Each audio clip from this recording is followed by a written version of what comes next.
I don't like this feeling. I don't like feeling out of control. I don't like feeling like my body is weak and that it's failing. So what is that telling me? And where am I now? And what identity do I hold now? And that's a challenging but really beautiful process that we have the opportunity to constantly be moving through.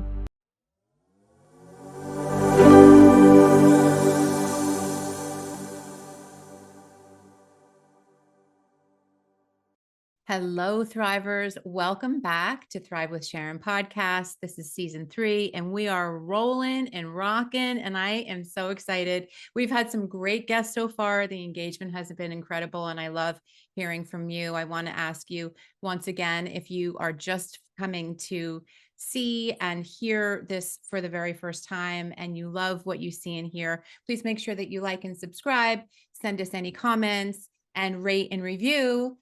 Because those also help us to continue to get in front of more people. And we have such great organic conversations. I am Sharon Land. I am a holistic psychotherapist. I'm also a metaphysician, and I work with people, incredible individuals globally, to help them to heal, mostly from things that they didn't even know that they could articulate what it was. So I am bringing to you people who are doing incredible things in this world and serving in incredible ways to help us all to be the best and healthiest selves that we can be.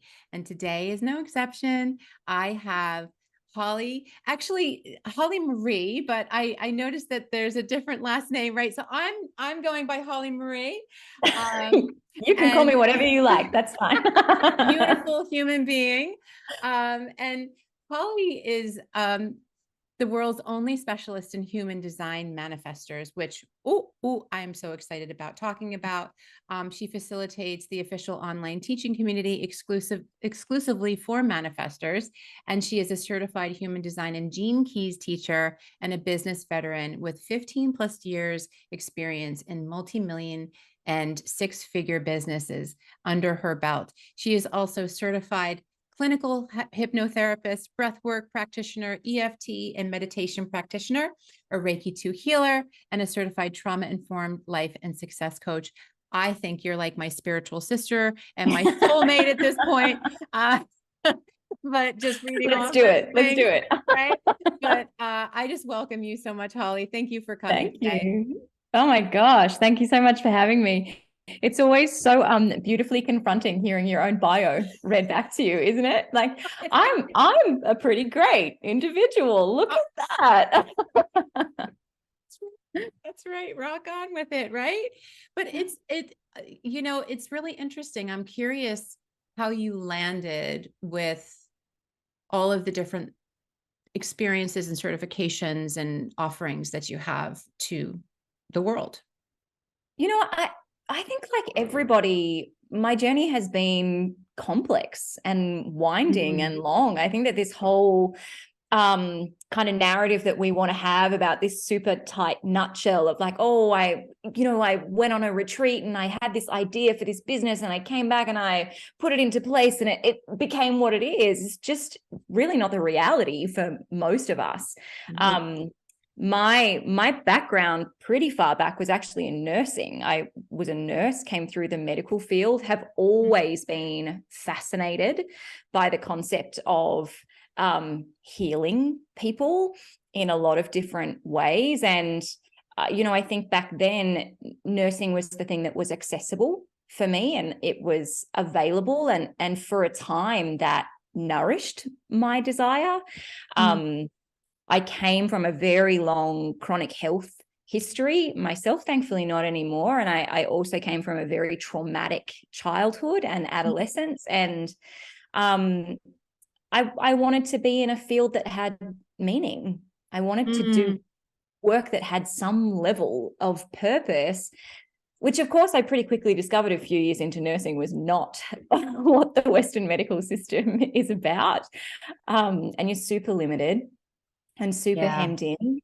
And so I kind of jumped ship from that over very, very unexpectedly and very unintentionally into business. I got a friend of a friend, I'd quit my nursing job and a friend of a friend said, hey, my brother has this business and he needs help coming to run it. And I think that you could probably do that.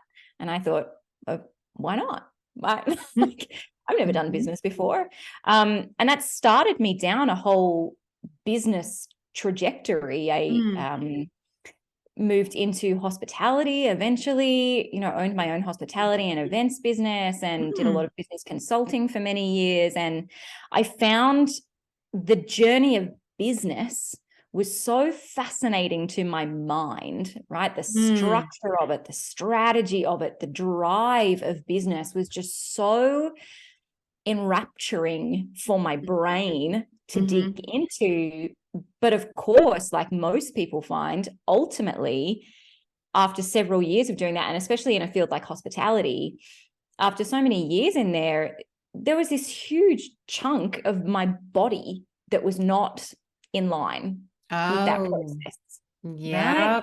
Right? That it just, when your brain is connected to something that's wonderful, mentally and intellectually, you're really satisfied, but your body will be telling you every single way that it is not being looked after and not being served and not aligned. So, I had a cafe at that time. I sold that business, really went through a huge metamorphosis in the years after that of doing a lot of somatic work, a lot of trauma work, a lot of physical healing, emotionally confronting stuff. I mean, if you're going to put a label on it, it's probably a spiritual awakening, but the messiness of all of it, right? When you've kind of hit the end of the line and you think, I either have to just deal with this right, stuff. exactly. Now. You can't not see what you've seen and felt, right? It's like there's no backwards, right? Like once the eggs are scrambled, you've got to be in there. You've got to keep doing it. Yeah. And really that's what led into the work that I do now. I wanted to remain in business. I chose to move into the digital space because that was the space I needed for myself to experiment and to go at a different pace and to have a different expectation of myself.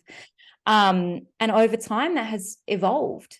I've followed what feels correct and what seems to resonate with people. And it's been a really, really beautiful, remarkable, sometimes very challenging evolution. And I'm also extraordinarily happy and satisfied to be here doing the work that I do. Oh, that's the best thing, right? That's the gift. And I know for me personally, I at the end of the day, one of my practices is I review, what did I do today? Well, right. How did I exist in this world and on this planet? And what kind of legacy am I leaving behind with the energy that I'm bringing? And I always marvel at the fact that like I get to do this every day. Right? Does this get to be my job? Cool. Wow.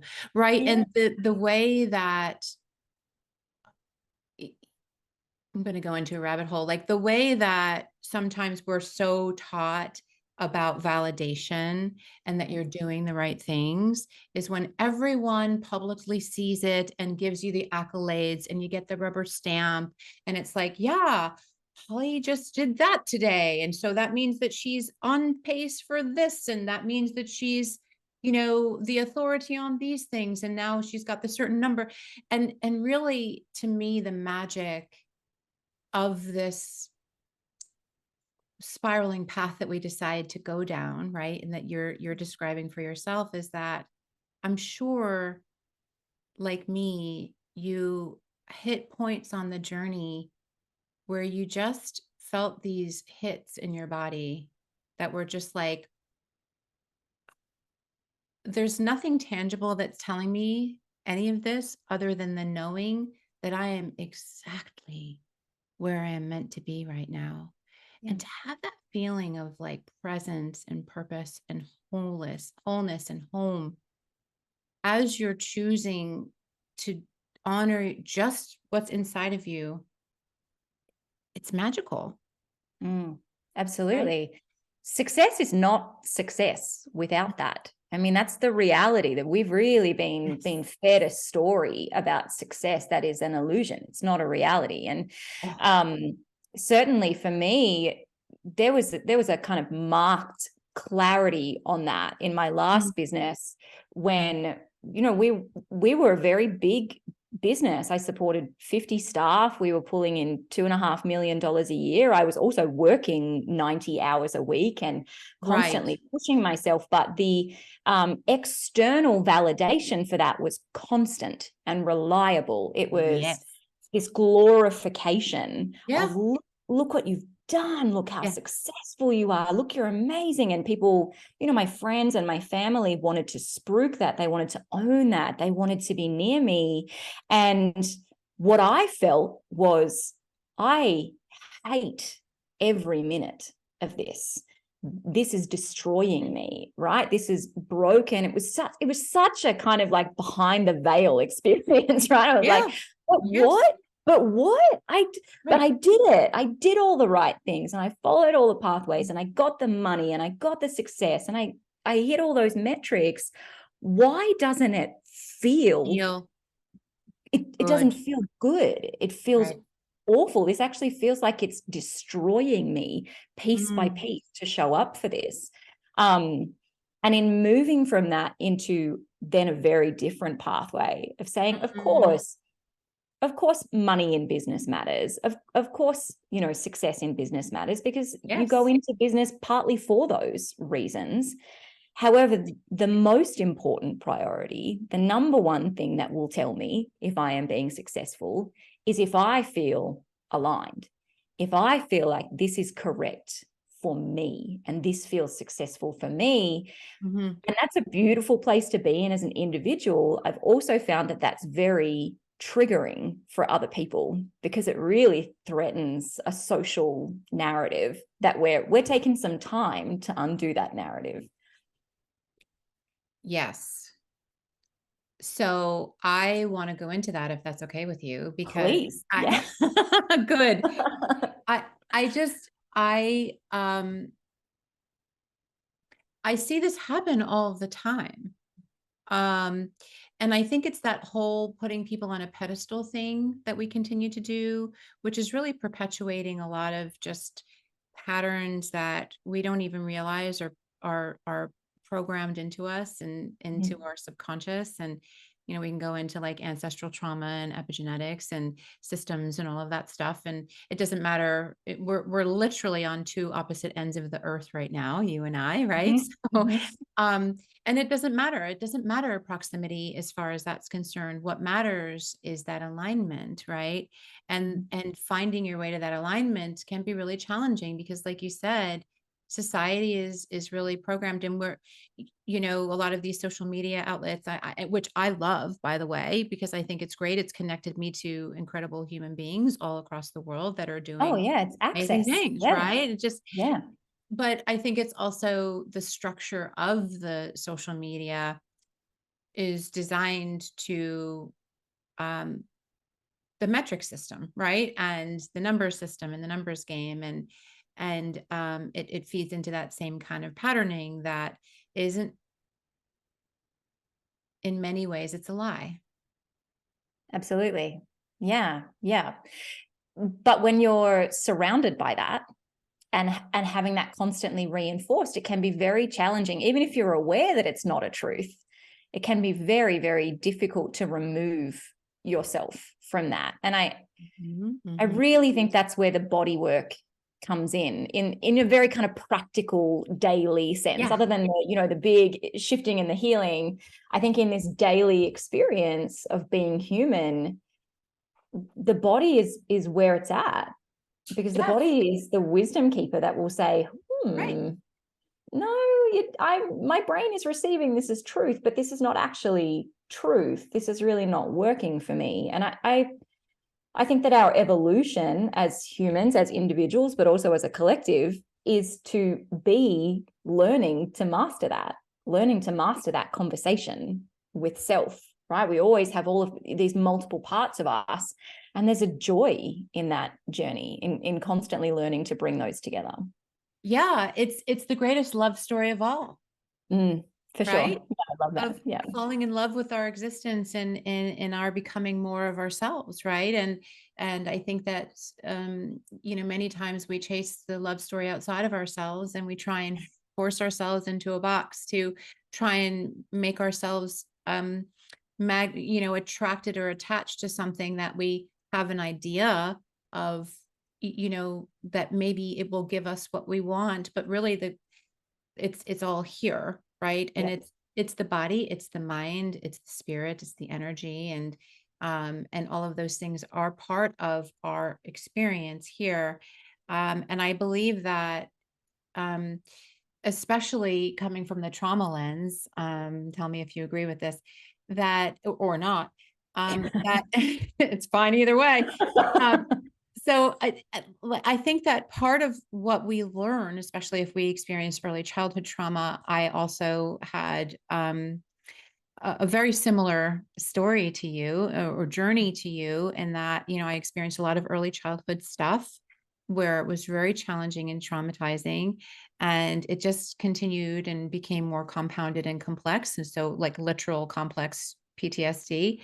Um, and so those things did manifest themselves very early on in, they somaticized themselves, right? So autoimmune diseases are a real big one, and they like friends and sisters, right? So, Mhm. you don't just usually have one, you have like a cluster, Oh, it's a family. Oh, right? yeah. It's the whole fam's Yeah. there, and they're all knocking on the door saying, "Hey, what about me? I'm hungry. Feed me," right? Like, Yeah. Yeah, that's such a good analogy. Yes. yeah.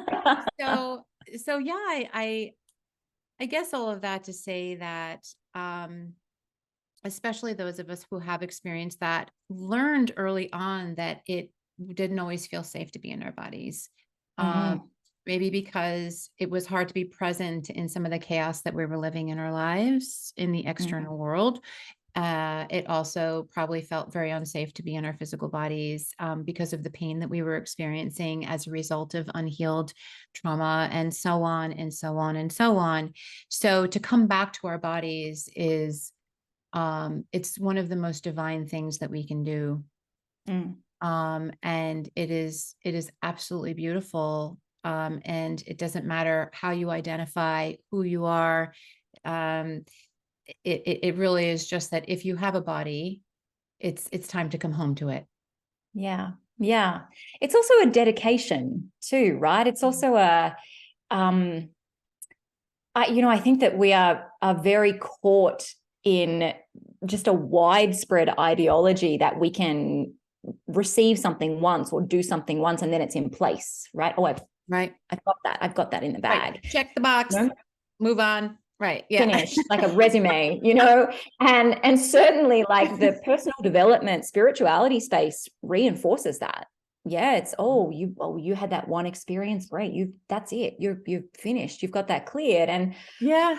what trauma and the processing of trauma shows us, and even down to the physiological level of the way that your nervous system, like regulating your vagal tone when you have gone through trauma, let alone the emotional side of that, the belief systems that puts into place, the way that energy then moves through your body in particular patterns and cycles, psychological triggering then in your outside environment, all of these factors. I think that what trauma shows us is that this is an ongoing work. Yes. This is a dedication Mhm. to self. And that's, to me, that's the journey of love.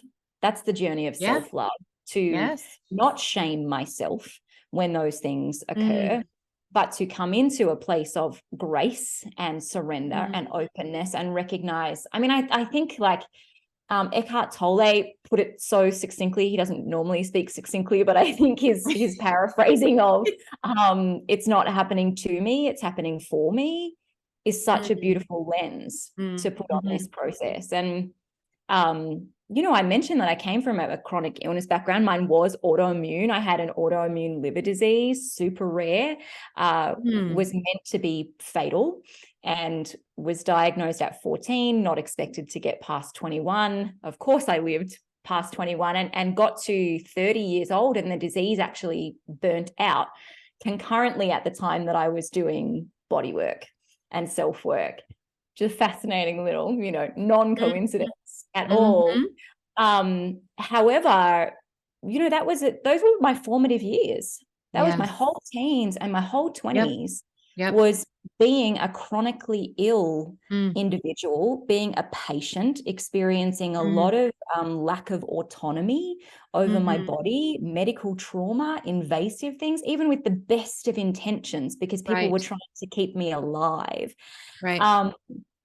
And I find that even now, when my body speaks and maybe I get sick or maybe I get an injury, that's still a revisiting of that identity. There's, those patterns are still there. And there's a moment of, I don't like that. I don't like this feeling. I don't like feeling out of control. I don't like feeling like my body is weak and that it's failing. So what is that telling me? And where am I now? And what identity do I hold now? And that's a challenging but really beautiful process that we have the opportunity to constantly be moving through. Yeah. And I love how just transparent you are about sharing that, because I in the work that I do for myself as well as with others, it's so true, right? Because no matter what, life is continuing to move forward, no matter how we respond to it, right? And so the earth is shifting and changing. Everything is shifting and changing, and that's going to affect our physical body. So even if we are resolute to never wanting anything to change, so I'm going to eat the same thing for breakfast every morning. I'm going to get up at the same time every day. I'm going to do the same exact work every single day, clock in at 9, leave at 5, eat the same thing for dinner every night. Your body is going to feel different because everything around you is going to continue to change. Everything from the texture and the richness of minerals in the soil is changing. So that's going to affect the food that you eat every day. So even though you're getting it from the same place and you're eating the same thing, it's going to be different. Your body's going to react to it differently. We have the electromagnetic fields that we're dealing with. We have the shifting and changing of the earth, and our bodies are responding to that. Right. So even if we're resolute to say, I'm not changing a thing, we are going to feel those changes. Right. And our body is going to want to move with that. And what I find interesting is that those are people who don't want to change. And so, but they end up having to change at some point. The resistance to change at some point hits the crossroads of it's going to happen no matter what. Right. And wherever it's futile. Yeah. Right. Yeah, exactly. Yeah. But then the other part is that the people who do say, okay, I want to change, I'm going to give you, $5. And when the quarters are done, then I want the change to have happened. Right. And it's like, well, doesn't always work that way either. Right. So, and there's that whole finish line mentality of, but I got to the finish line, kind of like you said, check the box, right? I did the abundance meditations every day that you sent me. I went to the retreat, and where's my $1 million? Like, this is a whole. Like, that's right. I've been saying my mantras in the mirror every day. Where is the outcome? Where's the pot of gold? Yeah. Yeah. And so we start feeling defeated because we're looking for something outside of ourselves to tell us that we're in the process of change and that change is actually happening. So I just love how you very succinctly say it. And I'm probably more like Eckhart Tolle, where I have a voluminous with my words, sharing things. I love it. Hang with me, Holly. Hang with me. But I'm here. I'm listening. Yeah, I'm in the role. Yeah. But no, I love that. And I think that it's so great that we started out with really acknowledging our physical body and how this is so important, and the vagus nerve, our vagal tone, our nervous systems, the survival mode, because we have to address things from a bioscientific aspect as much as we do from a spiritual and and an energy standpoint and emotional standpoint, right? So it's all of the things. So I I love human design, but I know that there are probably a lot of people that don't know a lot about human design. And I'm a generator, so sadly, I'm not the manifestor that can benefit from some of this stuff. But I know that you are a human design practitioner across the board, but you just happen to, Yeah. specialize in manifestors. But can you talk more about human design and how that really can apply to us, just for ourselves first, and then we can maybe get into all of the different ways that we can use it in our lives. Sure. So, I mean, the textbook definition of human design is that it's the science of differentiation. So, this is a system of energetics, right, that speaks about this is how you energetically are different from everybody else. And that in itself is usually profound for people coming into human design, because a lot of the other languages and systems that we have for self-awareness are about this is how you are the same. This is how we group you. This is how we categorize you. And although the top layer of human design is a slightly broader generalization, right? You mentioned you're a generator. We have 5 different energy types. I'm a manifestor. But beyond that layer, everything becomes individualized. Everything. I mean, in human design, you will never be exactly replicated in somebody else. And there's a real beauty to that. I mean, there's a real sort of solid sense of oneness with your energy when you recognize, all these years I've thought that I was unique. And in fact, I am. Yes. I am unique, right? Yeah. So human design originally was created. The story is that it was channeled by a man named Ra Uruhu back in the 80s. He was also a manifestor. So, I mean, manifestors classically, we're a little bit outside the box, right? We kind of we initiate things and we do things that are a little bit unusually, and so it's no surprises that the person who channeled the human design system was in fact a manifestor, and the story was a little quirky and it's a little bit weird. But the system is not an original language in itself. It's the fusion of a number of different systems brought together. So we have a very heavy science base on one side, where we're talking about biomechanics, epigenetics, and then even quantum physics, all that kind of like, I love that stuff coming from a science background. Same. Then on the other side of human design, it's very spiritual. We've got astrology, chakras, I Ching, Kabbalah, and that all gets formed together into something called a body graph. So to get your human design, you can just Google human design. There are now plenty of free online generators, which is wonderful. You put your birth data in and it will give you a very complicated looking body graph that you then get to start to slowly unpack. But really, I think that the beauty of human design and why it has started to become super relevant in the last 3 to 4 years, we've kind of had this boom in people knowing human design. I can now speak to a lot of people and they're like you're like, oh, I know human design. Yeah, I love human design. I'm a like, that's great, because I think for the first 40 years or 30 years, like nobody really knew. It was a very small cohort of people who knew human design, and we're doing great work in that space. But I think that we have evolved now to a point where we are all feeling really nourished by languages and systems that give us access to our own energy and our own individuality as well. And human design really meets that need for a lot of people at this time. I love how you described it too, because in a world where we're being asked to niche down, fit into a mold, look like or act like or sound like or articulate the same way, human design really is the way to show your own unique expression in this world, and something that it validates your intuition in that knowing of self that all along you carried. And to see that and have someone explain that to you is it's like it's so beautiful. And Mm. so for me, one of the things that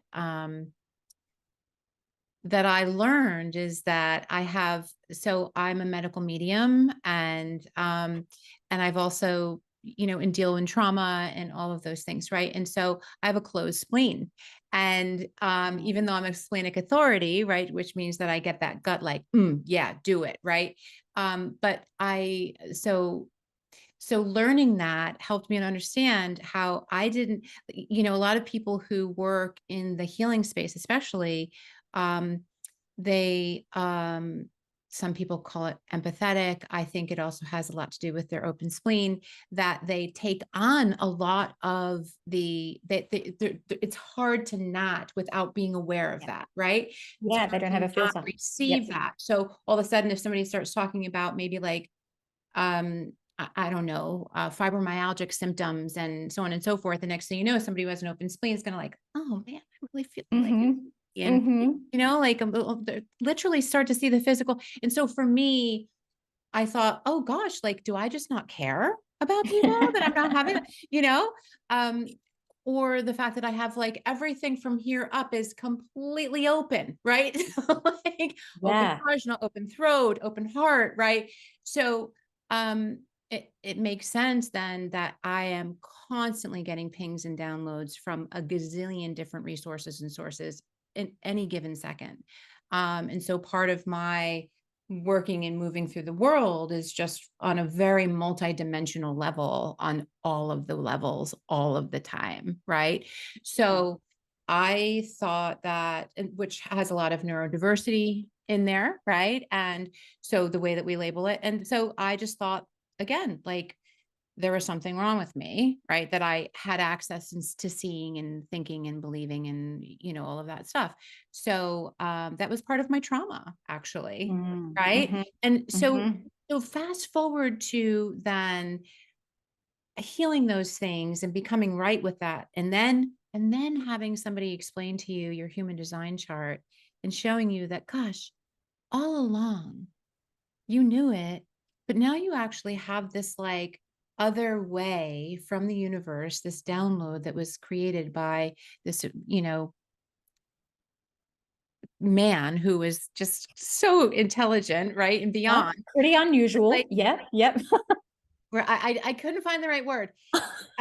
Like my words are, and at the end of the day, so it's like words, you only have a certain amount, like, Right. you know? Yep. So to see that, like, gosh, all along, like I had all of these things and I worked so hard. I spent so much time and energy not being those things because I thought that Yeah. they weren't who I was. And Mm-hmm. now I embrace those things and it's like 10x is everything for Yeah. me. Right. Yeah. So I wanted to share that because that's the beauty of having a really good human design practitioner who can really unlock all of those things. And there's the gates and I mean, there's so many So things that much. you can go. Yeah. After page, like whatever, I was like, okay, that's enough information for me. Yeah. I You don't got need to to be the pace it. master of Yeah. this. Yeah. Um, It's but all about the integration. Take your time. Right. Yeah. But I also find it fascinating because you do speak of your scientific mind and how that just really just fires you up a little bit, right? That the gene keys are just as complex. Oh, yeah. If not more. Yeah. Yeah, absolutely. I mean, the Gene Keys is considered really to be a subsystem of human design. It's created by a man called Richard Rudd, who is still alive. Ra Uru, who has passed away, but Richard Rudd's still around and teaching Gene Keys. But Richard trained with Ra and felt that there was an aspect of human design, which was the gates, that was not deep enough, that had not been explored enough. And he created the Gene Keys system based off the gates. And the gates are a kind of elusive, spiritual, very feminine, almost like ambiguous part of human design. It's challenging for people to really get into the gates because the rest of human design is quite masculine. It's quite structural. And the gates are very kind of feminine, right? It's kind of like, you got to ruminate on those things. And Richard Rudd took that and applied this very kind of heavy scientific lens to it and looked at how the gates translated into gene keys. So 64 gates translated into 64 gene keys, how they show up in things like our DNA coding, our amino acids, our organ, like our all the different body systems. Right. Trying to put that plainly, right? Yeah. All the different systems within your body, all the different organs, the way that energy moves through your body, how that shows up physically, biomechanically, where we can start seeing disease processes emerging in those ways, but also remarkably, and this is what I love so much about Gene Keys, wrapped it into this almost like psychotherapeutic lens where he breaks each one down into, this is how this energy is ideally meant to show up, right? We have a gift expression. We also have a city expression, which is the most kind of embodied, but we've got a shadow expression for each energy too. And we have a repressive behavior and we have a reactive behavior. So now we're starting to see this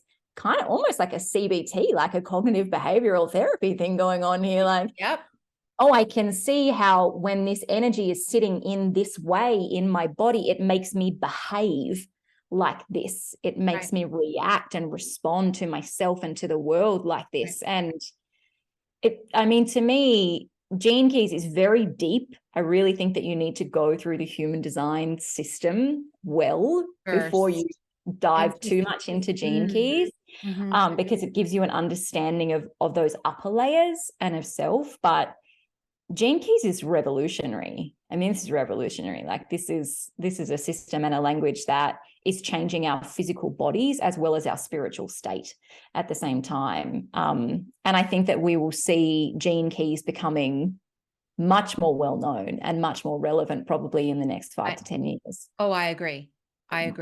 Because I think that we are all, first of all, I think we're all voracious, especially those of us who are on this quest to be as healthy and as well as possible and to serve in a whole different way than we have known to serve. And so I think you're so spot on.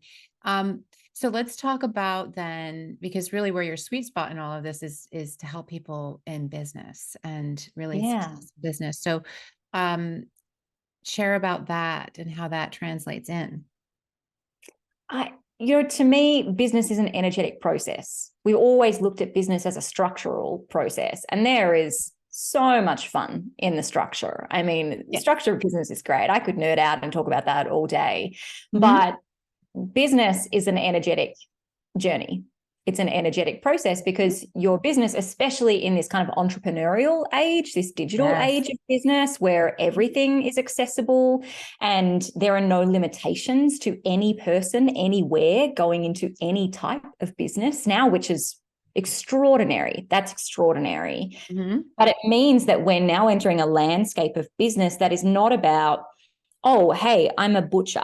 And so I open my butcher store and I get my butcher's license and I cut up meat and I sell it. Now we're moving into this landscape of business that is, my business is a direct reflection of myself. Right? My energetic state is what is represented in my business.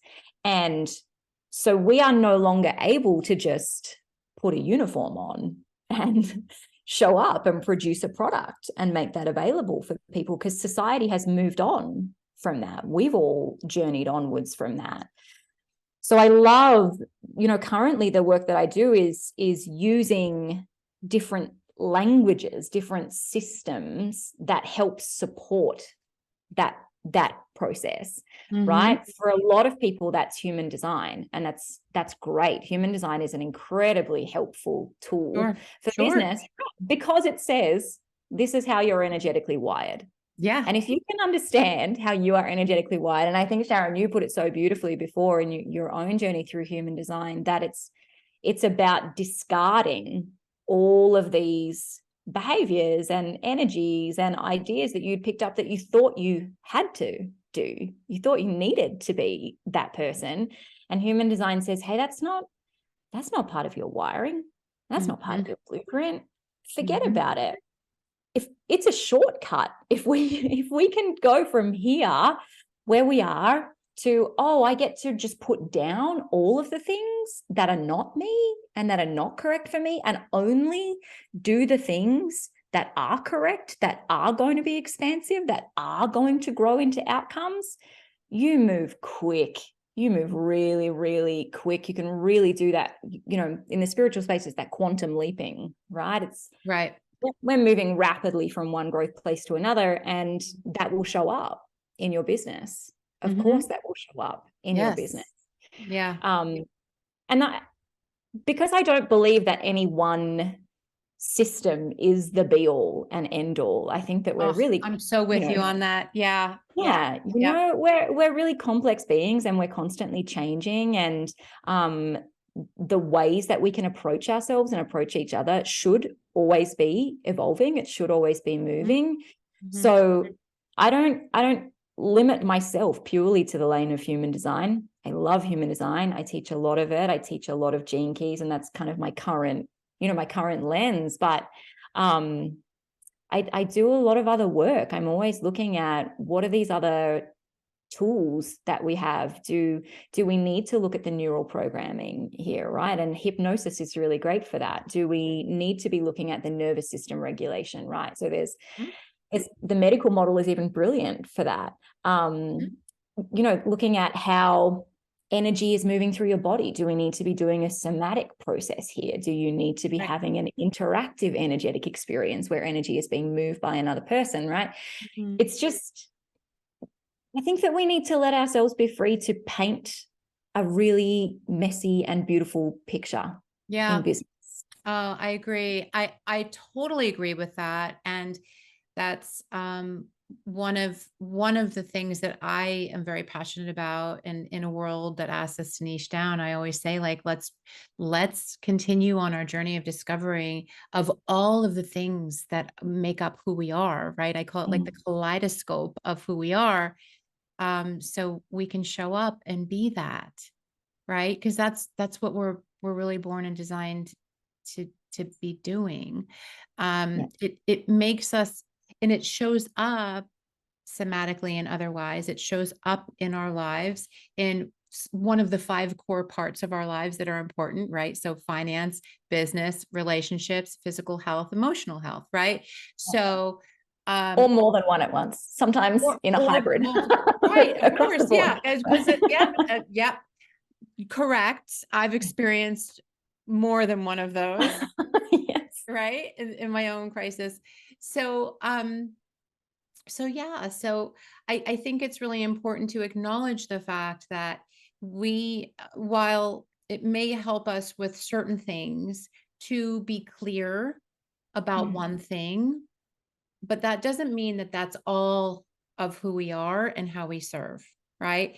I joke, and probably a lot of the listeners who I work with, that, I leave or we end, and they say, I still don't know what it is that you do. Right. Like, excellent. Right? That's the point. Yes. Exactly. Right. And because everybody wants to be able to share or refer or, say, oh, go to see Holly, go to see Sharon, she can help you. Right. And they're like, well, what does she do? What is her title? Right. And So it's the way that things are structured still, especially Yeah. here on the East Coast, right, of the United States, where things are Mm. very much like, right? Still very, yeah, yep. Very 100%. so we lean into that too much, Yeah. and then that limits us on our ability to be able to connect. And so I guess all of that is so important to say, still remain curious about yourself, remain curious about all of the different things within you that you can explore and understand, and also be curious about someone else, right? Mm. You don't have to have a specific transactional intention for saying, I'm going to give it a try, Yep. right? Or, I want to know a little bit more about what they know. Yep. That's it. Yeah. Yeah. Curiosity is so valuable, isn't Yes, it? it is. Yeah. And It I is. think the truth is that we often overlook is that even Target and Starbucks, they're innovating and they're evolving and they're responding, right? Things change, they don't stay static. And that's because they're curious. As a Mhm. business entity, they're curious about Yeah. what's happening. That's why the rise of social media has occurred. And we've got this whole kind of Silicon Valley thing going on. It's creating its own problems. But it started with people being curious about, how can I look at this differently? How can I express this differently? And if we could adopt that same approach to ourselves as Mm, individuals, it would transform everything in your life. yeah. Yep. I agree. It's really tapping into that higher self. It really is. Yeah, 100% it is. Yeah. Yeah. That's so great. Holly, this has been such a wonderful conversation. And I feel like didn't we just press play like I two feel like it minutes was a couple ago? of minutes ago, It's surely. I just there's so many questions still that I have to ask you, but I really first want to say I love how you're showing up in the world. I really Thank you. do. It's Thank you. it's special, and I think that it resonates with me how you got to where you are. I think my mother still thinks that I'm in sales. She says so, like it's just all roads lead to this, right? So you Yeah. do have to move through all of these different aspects to see, to get those intersects of choice and change and curiosity and self and healing Mm. and growth and evolution. But I love what you've chosen. I Thank really you. do. I think it's such a wonderful way to serve. Thank you. Thank you. Yeah. Well, very resonant with my design, right? Which is exactly why it works for me. But I love the field of work that you do. I love that you're passionate about that you are specialized in that. I, as an individualist, I have benefited so much from those lanes of work. So I'm always incredibly grateful for people who choose to dedicate their lives to honoring that, to knowing that, to becoming specialists and leaders in that space. It's, Thank you. to me, that is the work that changes the world. Yeah. Yep.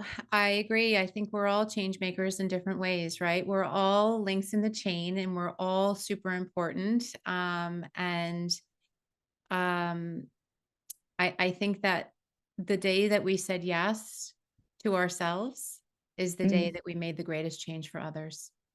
absolutely. Yeah. Absolutely. So I want to thank you again for coming in, and I do hope that you come back again. Uh, Oh, yeah. and yeah, Invite me anytime. I'm yours. Yeah. I already know some of the listeners, and I know they're going to be like, I love that episode. When I had someone come and talk about planetary alignment, right? And Oof, yes. numerology. It was one Cool. of the most popular episodes. And, I love it myself. And I study that. I actually study the Kabbalah and so planetary alignment and numerology as well. And I also wanted to say, um, Carl Jung, every Yes. single client that he would see prior to starting session would read their astrological chart and go deep into Did the he? psyche. Yes. Yeah. I did not need more of a reason to love I love Carl's him. work. But I now I know. do. I know. Gosh, he was a revolutionary, wasn't he? Yeah.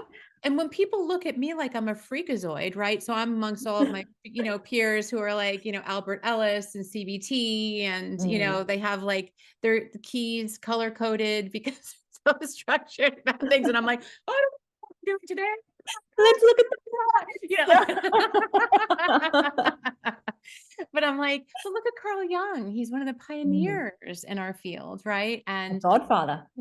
really, and so he knew to go back to the beginning of the beginning of the beginning of the beginning, Mm. right? Mm. So the minute that Consciousness. we took, right, and the minute that we took our first breath is the minute that we created our expression, and we were here to express ourselves in this world. And so what better way to get to know the person who's in front of you, who is at conflict, than to understand who they were when they were born, right? Mm. So Speaking my just language. Yes. so beautiful, so beautiful. So I love that, you are bringing some of that also to the Mm. world, and it's so important. So I definitely encourage people to look you up. We're going to put all of your ways to contact in the show In the notes. notes. And yeah, which you've provided to me. But if there's anything else that you want to make sure that we share with our audience before we end today. Oh gosh. Well, I mean, come along for the ride, really. Um, if you have run your human design and you've discovered that you're a manifestor, please, by all means, come over to the manifestor community. That's what we're called on Instagram, the manifestor community. It's a really rich, healing, vocal place for manifestors, which is exactly, what it needs to be. Yeah. I also have been adventuring into just conversations around business and really putting my kind of business hat back on and looking at that outside human design. So I'm also at I am Holly Herbig if you're into the business stuff. I love having that conversation at this current point in time. So come along if you're interested. And at the very least, run your human design chart and get a little insight. If that has sparked curiosity for you, then follow that, because I guarantee you will fall down a rabbit hole and you will likely never come out of it. And it will be a wonderful experience. It'll be a good rabbit hole. A great one. Yeah. A really good one. Yeah. Yeah. I completely agree with that. And I encourage people to go and join your Instagram group, and definitely just Google human design, and there will be like 3 different free charts that you can, you do need to know your birth time. Very important that you know your specific birth time. Yes, down to the minute. It does change things. Yeah. Yeah, it absolutely does. So just have that at the ready before you go in to the rabbit hole, or else you're not going to go very far. That's right. It'll get really confusing really fast. Yeah. Well, thank you again, Holly. You're just such a joy to have. I really appreciate you coming and sharing all of your expertise with us, and I hope you come back again soon. And until the next time, I just want to remind everybody well, first of all, thank you for being here. I'm so grateful that you're here. And I want to remind you, if this episode resonates with you, please share it.